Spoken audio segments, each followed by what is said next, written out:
Pernahkah kamu tiba-tiba berhenti di tengah perjalanan hidupmu, lalu bertanya dalam hati, sebenarnya aku hidup ini untuk apa? Setiap hari kita bangun, bekerja, sibuk mengejar sesuatu yang seringkali bahkan kita sendiri tak tahu maknanya. Kita kejar uang, jabatan, pengakuan, cinta, tapi setelah didapat, tetap saja hati terasa kosong. Kita tertawa di depan orang, tapi saat sendiri, kita merasa hampa. Ada rasa aneh dalam dada, seperti hidup ini hanya berjalan, tapi tak benar-benar bermakna. Pernahkah kamu merasakan itu?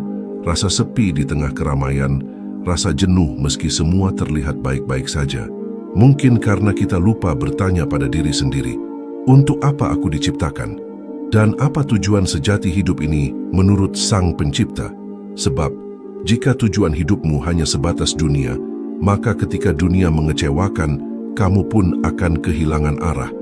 Tapi jika tujuan hidupmu adalah Allah, maka sekalipun dunia menolakmu, kamu akan tetap tenang. Dalam video ini, kita akan menyelami 5 tujuan hidup menurut Al-Quran, bukan sekadar teori, tapi kebenaran yang akan menuntun hatimu untuk menemukan makna terdalam dari perjalanan hidupmu. Al-Quran dengan sangat jelas mengungkapkan tujuan pertama dan utama dari penciptaan manusia. Allah berfirman dalam surah Az-Zariyat ayat 56, "Dan tidaklah aku ciptakan jin dan manusia, melainkan untuk beribadah kepadaku." Inilah fondasi dari seluruh makna kehidupan.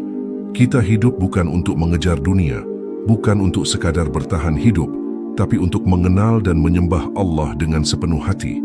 Namun ibadah di sini bukan hanya salat, puasa, atau ritual keagamaan. Ibadah adalah seluruh gerak hidup yang dilakukan dengan kesadaran bahwa kita ini hamba. Saat kamu bekerja dengan niat mencari rezeki halal, itu ibadah. Saat kamu sabar menghadapi ujian, itu ibadah. Saat kamu menahan amarah dan memilih memaafkan, itu ibadah. Bahkan ketika kamu menolong orang lain tanpa pamrih, itu pun ibadah. Makna ibadah sejati adalah hidup yang seluruhnya tertuju kepada Allah. Kita makan untuk kuat beribadah, kita tidur untuk mengistirahatkan tubuh agar bisa berjuang lagi, kita mencintai agar mengenal kasih sayang Allah. Semuanya kembali kepada satu titik, Allah sebagai tujuan. Tapi sayangnya banyak di antara kita yang melupakan hakikat ini. Kita menyembah dunia dengan sepenuh tenaga, tapi lupa menyembah Allah dengan sepenuh hati. Kita rela begadang demi pekerjaan, tapi malas bangun untuk tahajud. Kita sanggup menahan lapar demi diet, tapi tak kuat berpuasa demi ridhanya. Padahal saat hati kembali sadar bahwa tujuan hidup adalah ibadah, segalanya berubah. Kita tak lagi merasa kosong, sebab setiap detik terasa bernilai. Tidak ada yang sia-sia, bahkan air mata dan kelelahan sekalipun menjadi amal jika dilakukan karena Allah. Hidup yang berpusat pada ibadah membuat kita tenang. Kita tak lagi takut gagal, karena yang terpenting bukan hasilnya, tapi keikhlasannya. Kita tak lagi iri pada kesuksesan orang lain, karena kita tahu yang Allah nilai bukan seberapa tinggi kita berdiri, tapi seberapa tunduk kita kepadanya. Bayangkan jika setiap langkah, ucapan, dan keputusan hidupmu kamu niatkan karena Allah, betapa ringan hidup ini rasanya. Tak perlu memaksa dunia untuk mengerti, sebab yang penting Allah ridha.